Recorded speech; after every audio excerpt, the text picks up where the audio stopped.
नमस्कार दोस्तों, मेरे YouTube चैनल पे आपका स्वागत है। आज का वीडियो का टॉपिक है बहुत ही मेरे दिल के पास है, जो वो है म्यूचुअल फंड। म्यूचुअल फंड के बारे में आप लोग के बहुत सारे क्वेश्चंस हैं। बहुत सारे लोग सोचते हैं कि म्यूचुअल फंड सिर्फ इक्विटी में ही पैसा लगाता है, बट म्यूचुअल फंड अपने आप में कोई एक एसेट क्लास नहीं है। एसेट क्लास होती है जैसे इक्विटी हो गई, डेब्ट हो गई, गोल्ड हो गई, रियल इस्टेट हो गई, ये एसेट क्लासेस हैं। बट म्यूचुअल फंड एक तरीका है, एक माध्यम है इन सब चीज़ों में पैसा लगाने का। तो हमारे पास म्यूचुअल फंड हर एक चीज़ के उपलब्ध हैं, गोल्ड के भी हैं, इक्विटी के भी हैं, डेब्ट के भी हैं। तो आज हम इस वीडियो में म्यूचुअल फंड के बारे में डिटेल में समझेंगे कि म्यूचुअल फंड क्या है और क्यों मेरा ये मानना है कि ये बहुत ही अच्छा माध्यम है एक छोटे इन्वेस्टर के लिए। और पिछला वीडियो जिसमें हमने रिस्क के बारे में समझा था, वहाँ एक कॉन्सेप्ट था डाइवर्सिफिकेशन, जहाँ मैंने बोला था कि म्यूचुअल फंड के बारे में मैं एक सेपरेट वीडियो बनाऊंगा। अगर आपने वो वीडियो नहीं देखा है तो मैं ये यहाँ पर अटैच कर दूंगा उसका आई बटन पे लिंक। पहले आप रिस्क से रिलेटेड वीडियो देख लें, फिर इस वीडियो पे वापस आएँ। तो अब चलते हैं म्यूचुअल फंड के बारे में, इन एंड आउट सब कुछ समझेंगे इस वीडियो में। म्यूचुअल फंड एक ऐसा फंड होता है जिसमें कई लोग म्यूचुअली अलग अलग अमाउंट ऑफ मनी डालते हैं। फॉर एग्जांपल, ये एक पर्सन है जो 500 रुपए इस फंड में अपना कंट्रीब्यूशन दे रहा है। और कोई ऐसा पर्सन भी हो सकता है जो 5 करोड़ रुपए इस फंड में कंट्रीब्यूशन दे रहा है, और किसी का 50 करोड़ भी हो सकता है। तो कहने का मतलब ये है कि अलग अलग अमाउंट अलग अलग लोग इसमें डाल सकते हैं। और सपोज ये सब मिलके 10,000 करोड़ रुपए बन गया, तो इसमें सबसे अच्छा बेनिफिट ये है कि एक छोटा इन्वेस्टर जिसपे 500 रुपए हैं, वो भी उसी तरह ट्रीट होगा जिस बंदे के पास 500 करोड़ रुपए भी हैं।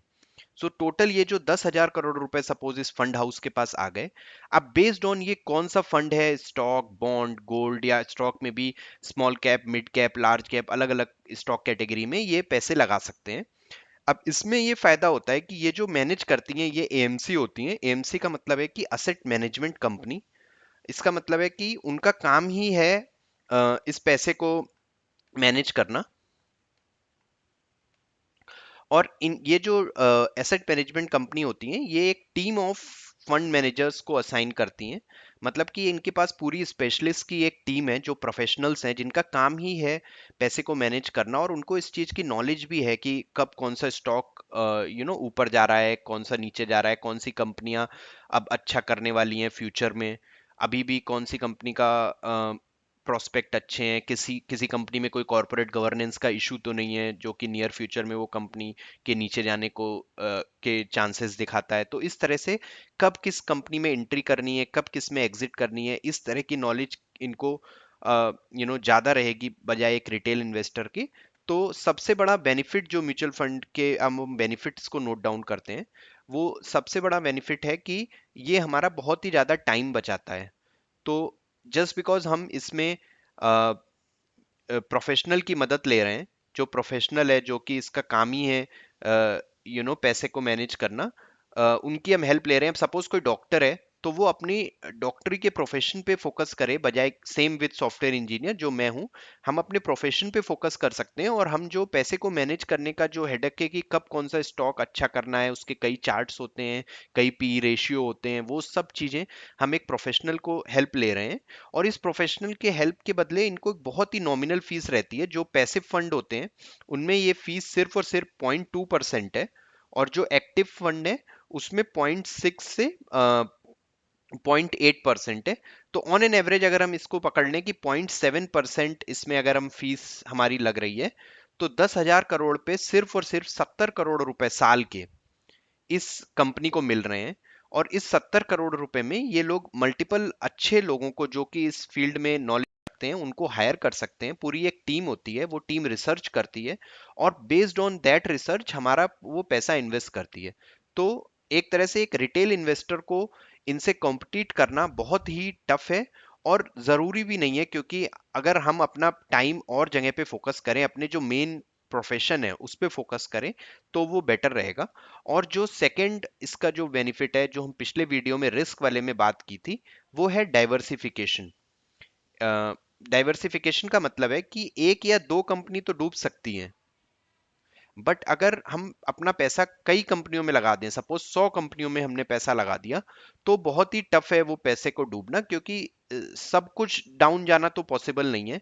तो अभी अगर मैं एग्जांपल के लिए बात करूं, मेरे पास सिर्फ 6 फंड है मेरे पोर्टफोलियो में, और मैंने एक दिन ये वीडियो के लिए मैंने टोटल आइडेंटिफाई किया था कि 450 स्टॉक्स हैं टोटल, इन सारे फंड को मिला के यूनिक स्टॉक।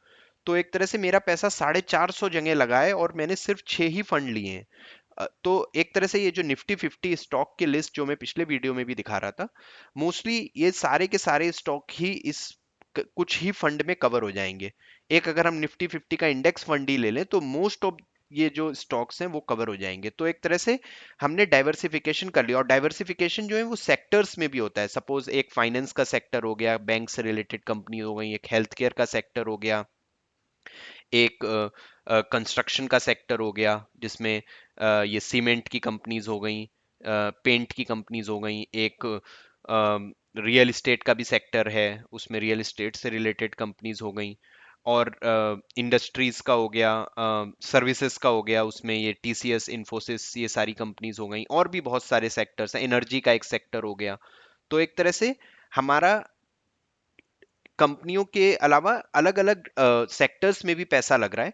तो उससे चांसेस ये है कि कभी कोई एक सेक्टर किसी टाइम अप हुआ तो दूसरा सेक्टर डाउन होगा। तो एक तरह से जो भी नेट बेनिफिट है वो हमें मिल जाएगा इसके।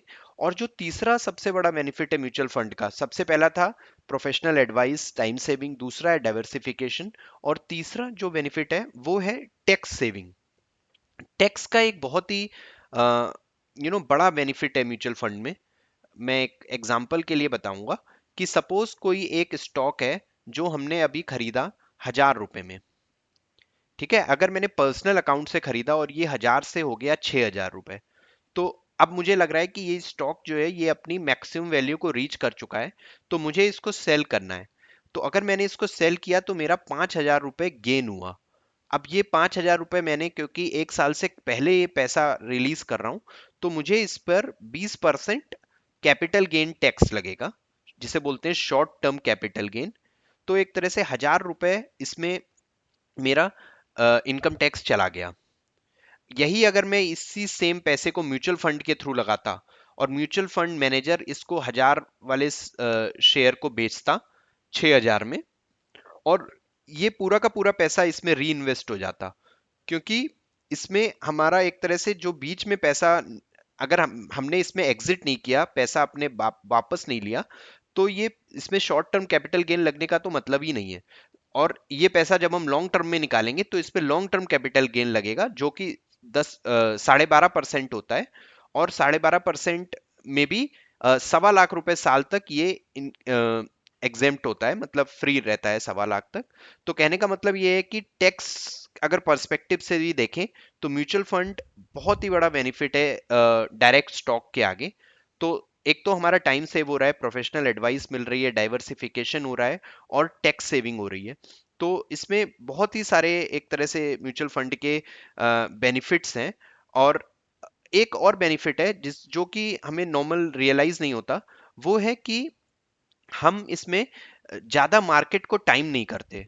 फॉर एग्जाम्पल, मार्केट अगर अप है या डाउन है, ये ज्यादा मैटर नहीं करता। अगर हमारी एक सपोज एसआईपी चल रही है, एसआईपी एक तरह से कुछ नहीं है, ये है सिस्टमेटिक इन्वेस्टमेंट प्लान। तो एक तरह से मंथली हमारा कोई भी एक फिक्स डेट पे सेम म्यूचुअल फंड में सेम अमाउंट लग जाएगा। तो इसमें हम बार बार जो हम मार्केट को देखते हैं कि मार्केट ऊपर है कि मार्केट नीचे है, वो जो एक फियर और ग्रीड, ये जो दो इमोशन है जो कि बहुत ज्यादा इन्वेस्टिंग जर्नी को खराब करते हैं, वो इसमें थोड़े से मिनिमल रहते हैं। क्योंकि म्यूचुअल फंड एक तरह से म्यूचुअल फंड मैनेजर को हम ये सारा जिम्मेदारी दे देते हैं, और हम मार्केट को ज़्यादा टाइम करने की कोशिश नहीं करते, जो कि लॉन्ग टर्म में एक अच्छा पैसा बनाने का बहुत ही अच्छा जरिया है। और इसमें एक बेनिफिट ये है कि जो एसआईपी होती है वो मार्केट अप है या डाउन है उसमें हमारा सेम अमाउंट ही जाता है। सो फॉर एग्जाम्पल, ये जो कोविड में जब मार्केट 30% जब नीचे गई थी, उस समय भी हम अगर एसआईपी कर रहे होते तो ये जो बॉटम पीक था, यहाँ पे भी अगर हमारा कुछ पैसा जाता तो इसमें हमें ज्यादा यूनिट्स मिलती। तो कहने का मतलब ये है, अभी मैं यूनिट्स को भी एक्सप्लेन करूंगा म्यूचुअल फंड में यूनिट क्या होती है, बट अगर इसको हम ऐसे समझें कि मार्केट अप या डाउन कुछ भी हो रही है, उसमें हमें दोनों चीजों का बेनिफिट मिल रहा है म्यूचुअल फंड में, क्योंकि हम उसमें ज्यादा अपना दिमाग नहीं यूज कर रहे हैं कि आगे क्या होने वाला है मार्केट में। तो बेनिफिट म्यूचुअल फंड के बहुत सारे हैं। मेन जो बेनिफिट है वो डाइवर्सिफिकेशन, टैक्स सेविंग, और मार्केट को जो हम टाइमिंग नहीं करते हैं, market timing is less, I mean थोड़ा तो अब इसमें भी हम करते ही हैं, बट कंपेरेटिवली अगर हम स्टॉक से कंपेयर करें तो मार्केट टाइमिंग इसमें कम होती है। और एक जो बेनिफिट है इसमें म्यूचुअल फंड में, जो कि एक बड़ा बेनिफिट है, वो है डिनोमिनेशन का बेनिफिट। सो फॉर एग्जांपल, ये डाइवर्सिफिकेशन में ही आता है ये पॉइंट, डिनोमिनेशन। अब इसमें ये फायदा है कि जिसके पास 500 रुपए हैं, 500 रुपए लगा के भी हम अगर लेट से एक हमने फंड में लगाया और वो फंड जो है वो 100 स्टॉक्स में अपना पैसा लगाया हुआ है, तो हमने 500 रुपए लगा के 100 स्टॉक में अपना एक्सपोजर ले लिया। और कभी कभी तो कोई कोई स्टॉक ऐसा होता है कि एक स्टॉक की वैल्यू ही 1 लाख रुपए है। फॉर एग्जाम्पल जो एमआरएफ का स्टॉक है, अगर मैं उसका प्राइस दिखाऊं, तो उस एक स्टॉक का प्राइस ही लगभग 1,48,000 रुपए है। तो रिटेल इन्वेस्टर के लिए तो पॉसिबल ही नहीं है कि एमआरएफ जैसा स्टॉक ले, या फिर ये जो 100 स्टॉक है अगर ये अलग अलग रिटेल इन्वेस्टर लेने जाए, तो उसके कम से कम नहीं तो उसको 4-5 लाख रुपए चाहिए होंगे इतना ही एक्सपोजर लेने के लिए। तो म्यूचुअल फंड में बेनिफिट ये है कि बहुत ही छोटे अमाउंट से बहुत ही ज्यादा डाइवर्सिफाई हम अपना पोर्टफोलियो कर सकते हैं। जैसा कि मैंने अपना एग्जांपल ही बताया, मेरे पास 6 फंड है, बट मेरा एक्सपोजर जो है वो 450 स्टॉक में है, जो कि एक बहुत ही अच्छा एक तरह से मार्केट एक्सपोजर है मेरे पास। तो कहने का मतलब ये है कि बहुत ही कम अमाउंट से बहुत अच्छा एक्सपोजर ले सकते हैं। तो म्यूचुअल फंड, जो कई लोग सोचते हैं कि बड़े मार्केट प्लेयर्स के लिए, ऐसा नहीं है। म्यूचुअल फंड एक छोटे से छोटे इंसान के लिए, और इसमें जो सबसे अच्छी चीज मुझे लगती है वो ये 500 रुपए वाला और जिसके पास 50 करोड़ रुपए हैं, वो दोनों सेम ट्रीट होते हैं। और इसमें जो इसकी फीस है वो बहुत ही कम है। जो इसकी जो फीस है, मैंने मोस्टली अगर हम on an average 0.7% per year पकड़े, तो 1 लाख रुपए पे सिर्फ और सिर्फ 700 रुपए, और अगर 10 लाख रुपए हैं तो सिर्फ 7,000 रुपए साल के लग रहे हैं। और यही अगर हमारा 1 CR का है तो 70,000 रुपए साल के। तो एक तरह से हम, अगर हम 1 CR पे भी पहुंच गए तो 70,000 रुपए, जो कि 5-6 हजार रुपए महीना है, वो दे के हमारा 1 करोड़ रुपए का हम किसी को पोर्टफोलियो मैनेज करने को दे रहे हैं, जो कि एक बहुत ही कॉस्ट इफेक्टिव वे है। और ये जो कॉस्ट है, ये हेल्प ही कर रही है हमारे लिए, जो भी रिसर्च हो रही है, जो भी जो भी वो लोग अपनी टीम बैठा के ये आइडेंटिफाई करते हैं कि कौन से स्टॉक में बेचना है, खरीदना है। तो ये सारी चीजें का इसमें बेनिफिट मिल रहा है।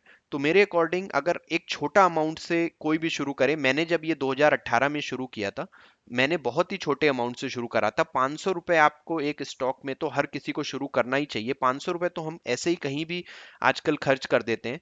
तो जो भी कोई ये वीडियो देख रहा है, अगर आप स्टार्ट करना चाहते हैं, बिल्कुल शुरू में स्टार्ट करने के लिए आप शुरू कर सकते हैं एक इंडेक्स फंड से। इंडेक्स फंड जो होते हैं वो एक पैसिव फंड होते हैं। मतलब कि ये जो निफ्टी 50 का जो मैं एग्जांपल दिखाता हूँ हमेशा, ये इंडिया की टॉप 50 कंपनियां हैं, तो आप कोई भी कंपनी का निफ्टी 50 इंडेक्स फंड उठा लीजिए, और इसकी जो फंड फी होगी बहुत ही कम होगी, लगभग 0.2%, 0.25% पर ईयर। मतलब अगर आप 1 लाख रुपए लगा रहे हैं, तो सिर्फ और सिर्फ 200 से 250 रुपए साल के लग रहे हैं, इसके जो चार्ज हो रहे हैं, और बाकी पूरा पैसा आपका जो है इन टॉप कंपनियों में लग रहा है। और इसमें ओवरऑल बहुत ही कम रिस्क है, क्योंकि जो ये टॉप 50 कंपनीज हैं, जैसा मैंने पिछले वीडियो में भी बताया था, इनके सबके डूबने के चांस बहुत कम है। कुछ अप जाएंगी, कुछ लो जाएंगी, बट ओवरऑल लगभग 12 से 13% पर ईयर आपको एक अच्छा रिटर्न मिल सकता है, जो कि एलआईसी जैसे प्रोडक्ट से अगेन 2 टाइम्स है। और मैं हमेशा एलआईसी का एग्जांपल इसलिए लेता हूं क्योंकि एलआईसी जैसे प्रोडक्ट्स जो कि इन्वेस्टर को बहुत ही कम रिटर्न दे रहे हैं, ये अपना पैसा खुद इक्विटी में लगा रहे हैं। अगर आप सर्च करिएगा एलआईसी कहाँ पैसा लगाता है, तो एलआईसी इक्विटी में भी लगाता है। तो ये खुद वहां से पैसा कमा रहे हैं और आपको बहुत ही कम 6% पर ईयर का रिटर्न देते हैं। और इसके बाद ये जो होते हैं ये लार्ज कैप फंड होते हैं। मैं एक और वीडियो बनाऊंगा जो कि वो वीडियो इस बात पे फोकस होगा कि अब हम म्यूचुअल फंड कैसे सेलेक्ट करें। मैं उसका लिंक यहीं पे अटैच कर दूंगा, बट वो वीडियो इसी पे फोकस होगा कि म्यूचुअल फंड हम समझ गए अच्छा है, अच्छे से काम करता है, सबसे पहले रिस्क हम समझे, म्यूचुअल फंड समझे। अब मैं नेक्स्ट वीडियो जो बनाऊंगा वो इसी पे बताऊंगा। फंड से रिलेटेड कई सारे आपके क्वेश्चंस का इस वीडियो में आंसर हुआ होगा। ऑल्दो म्यूचुअल फंड के बारे में और भी बहुत कुछ है बताने को कि किस तरह के फ़ंड हैं, कैसे हम सेलेक्ट करें कि कौन सा फ़ंड है, small cap, mid cap, large cap क्या होता है। तो इसके लिए मैं एक सेपरेट वीडियो लेके आऊँगा। बस इस वीडियो में मुझे ये बताने की आशा थी कि म्यूचुअल फ़ंड क्या है, ये कैसे काम करता है, इसके क्या बेनिफिट्स हैं, और अगर आपको स्टार्ट करना है तो आप एक 500 रुपये महीने से निफ्टी 50 इंडेक्स फंड किसी भी कंपनी का उठा के स्टार्ट कर दीजिए। फ़ायदा उससे ये होगा कि आप इस जर्नी को समझ पाएंगे, और एक बार अगर इस जर्नी में आप समझ गए कुछ साल तक, 1-2 साल, तो डेफिनेटली इसके जो बेनिफिट हैं वो समझ में आएंगे, और इसमें आपका पार्टिसिपेशन आप खुद से ही बढ़ाएंगे। मैं नेक्स्ट वीडियो में इसके बारे में और बात करूँगा। आपसे एक ही रिक्वेस्ट रहेगी कि इस चैनल को सब्सक्राइब करें और मेरे वीडियोस को अपने दोस्तों के साथ शेयर करें, कमेंट करें, लाइक